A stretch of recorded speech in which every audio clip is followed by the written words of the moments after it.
ప్రభుత్వం వచ్చిన తర్వాత 100 రోజుల్లో నిరుద్యోగులకి 4000 పదాలు నిరుద్యోగ వృత్తి ఇస్తా ఉన్నారు.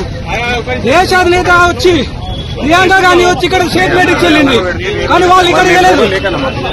కాబట్టి కాంగ్రెస్ గవర్నమెంట్ హెచ్చరిక చేస్తున్నాం, నిరుద్యోగులకు వెంటనే నిరుద్యోగ వృత్తి ఇవ్వాలి, జాబ్ క్యాలెండర్ ఇవ్వాలి. ఉద్యోగ అవకాశాలు కల్పించకపోతే బీజేపీ తరఫున ఇదే హెచ్చరిక జారీ చేస్తున్నాం. ఈసారి అరెస్టులు ఉండవు, డైరెక్ట్ గా అసెంబ్లీ పుట్టడం జరుగుతుందని కూడా హెచ్చరిస్తాను.